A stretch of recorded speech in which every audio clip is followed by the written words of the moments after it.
Your Excellency, sir, at this point, allow me to now call on Honorable John Mbadi, Cabinet Secretary, National Treasury and Economic Planning, to make his remarks and in turn invite His Excellency, the President. Why don't we welcome him with a clap? Tumpigie makofi tafadhali. Welcome,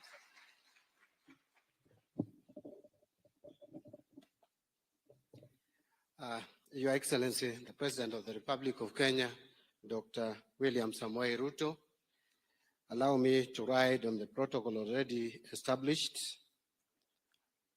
I was supposed to make my comments after this session, but I'm stepping in for the Cabinet Secretary for MITI. MITI is actually Ministry of Investment, Trade and Industry, Honorable Salim Vuria, who is out of the country. So, Your Excellency, allow me to commence these brief remarks by once more joining all who have spoken to commend the government of Kisumu County and Afsnet Bank for co-hosting the 4th series of Africa Sub-Sovereign Network Conference. The Africa Sub-Sovereign Network Conference was launched by the African Export-Import Bank, what is known as Afsnet Bank, during an inaugural conference held on the sidelines of the Intra-African Trade Fair in 2021, with the mission of promoting peer learning, cooperation, and collaboration among sovereign governments. The invaluable impact of peer learning is well recognized. Varied stakeholders bring with them a wealth of knowledge, skills, and resources that can be customized for the good of communities. Development often represents, in among others, the realization or revitalization of areas and of infrastructure. If government officials collaborate with the local business owners and community organizations to pool resources to fund initiatives like infrastructure improvement of an area, beautification or greening projects, then each can contribute their specific and unique expertise, be it design, policy making, or other expertise to ensure success of projects. It is an excellent opportunity that this conference is co-hosted by Afsnet Bank. This is because in the more recent past, Afsnet Bank has shown its commitment to Kenya's development agenda through the 3-year country program aimed at boosting our economic recovery. The 3-year country program seeks to leverage on $3 billion facility to support trade and investments in Kenya's public and private sectors through loans, guarantees, facilities, trade services, investment banking, and advisory services.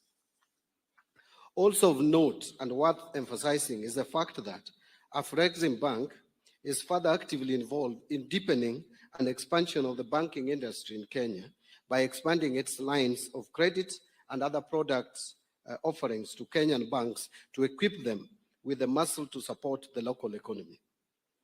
Your Excellency, when we talk economy and development, there is really no urgency in reinventing the wheel when it comes to Africa's development agenda.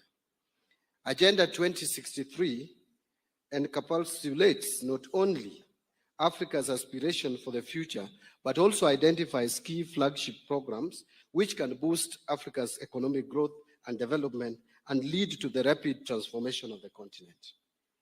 The networking and learning opportunities presented through this conference series poses potential to bring forward practical and unique policy concepts that cannot be underplayed, and it is my anticipation that this opportunity will see the emergence of viable economic initiatives that will see the Kenyan economy grow in line with the bottom-up economic agenda principle, through which the government intends to continue to collaborate with the stakeholders, including the private sector, to realize projected growth. The need for innovative approaches outside the traditionally accepted lines to promote development finds a comfortable home in the choice of theme by Afsnet Bank and County Government of Kisumu for this year's 4th edition of the Africa Sub-Sovereign Network Conference, which is leveraging the African Continental Free Trade Area for sustainable trade and investment, a development pathway for Africa sub-sovereign. So trade across the region must thrive, and a Flexim Bank is one of the better placed institutions to guide this, since she has acquired considerable experience in successfully intervening and supporting its member states facing both short, medium, and long-term socio-economic challenges and crises, and supporting those member countries going through major macroeconomic negative shocks. Kenya was among the first African countries that signed the African Continental Free Trade Area Treaty in Kigali, Rwanda, on March 21st, 2018, marking a historic milestone in the economic integration push of the continent. The formation of a free trade area spanning the continent creates a single market of over 1.3 billion people with a combined gross domestic product of more than 3.4 trillion US dollars. Your Excellency, the move by Kenya to join the Pan-African Payment and Settlement System initiatives as an enabler for the African Continental Free Trade Area is a major milestone, as it presents the Kenyan firms with the ability to execute all trades and financial transactions seamlessly with other firms in the rest of Africa. Correspondingly, the move by the Flexim Bank to establish the adjustment fund is also laudable.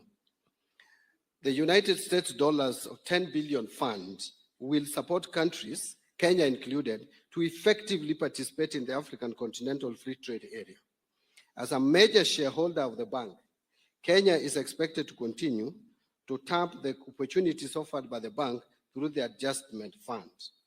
Excellencies, ladies and gentlemen, some research suggests that people with a fixed mindset tend to approach goals more passively. A growth mindset of opportunities and entrepreneurial mindsets. It means not seeing hurdles, but instead seeing how to overcome the hurdles. This conference provides that opportunity, and I hope we will each grasp it. Allow me, Your Excellency, before I invite you to address the conference, to just mention two more things.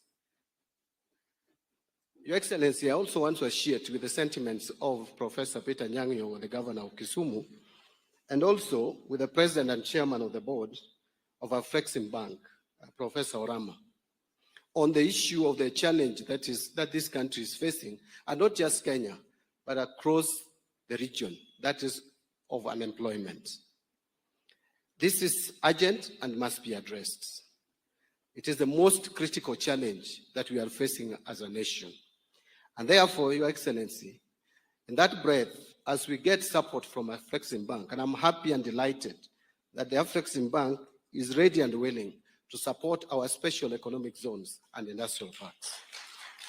Your Excellency, allow me to disclose that last week, exactly the same day, it is only the hour which is different, it was at night, that you instructed me, Your Excellency, to make specific provision in the next budget and to support the special economic zone, especially the one in Kisumu, Kibos.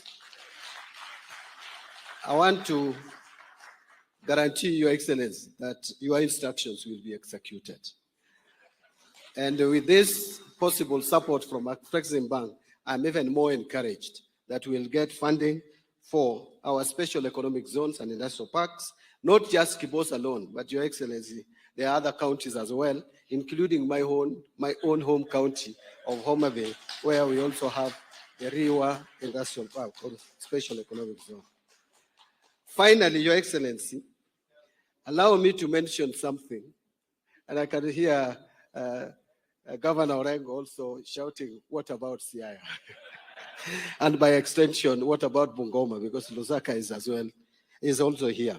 But finally, Your Excellency, when you graciously offered me this position that I'm occupying today of Cabinet Secretary in charge of National Treasury and Economic Planning, we had a meeting with you and we mutually agreed that we must support devolution. And both of us are actually students of devolution. Remember, we have pushed devolution together even when we were together with you in ODM. Today, we are again together in broad-based government. So we agreed that we will make sure that devolution is supported and supported fully with action, not just by words. Even though we had challenges of how much to give the counties, but that I think has now been settled at 387 billion shillings, which both houses of parliament have agreed on. We have endeavored, Your Excellency, and I don't think I've disappointed you, in making sure that counties receive their funding timeously. I want to just make it clear, Your Excellency, that yes, we crossed over 2023-24 with 1 month arrears to pay under shareable revenue to counties, 30.8 billion. And that amount was actually paid on 27th of July, 2024. Now, for this financial year, Your Excellency, we had a little bit of a challenge because of the legal framework. But again, we both agreed that we get the opinion of the Attorney General, and which we got. I sought the opinion and we got. And immediately I got that opinion. On 24th of September, 2024, we made transfer of 32.76 billion to the county governments for the month of July. And then on 17th of October, 2024, we transferred 30.8 billion to the counties for the month of August. And then on 14th of November, 2024, we made a transfer of 32.7 billion for the month of September. And less than a week later, on 18th, which is Monday of November 2024, we transferred 30.8 billion for the month of October. So, Your Excellency, as far as the national government is concerned, we don't have any arrears to counties, but something needs to be worked on. That is the control of budget and how that office can facilitate funds to leave the county revenue funds to the county governments. I think that needs to be dealt with urgently, and I'm sure the Deputy President will deal with that. We need to convene a meeting and see how to smoothen that process. Otherwise, Your Excellency, allow me at this juncture and my fellow participants kindly be upstanding as we welcome the President of the Republic of Kenya to come and address the gathering. Thank you.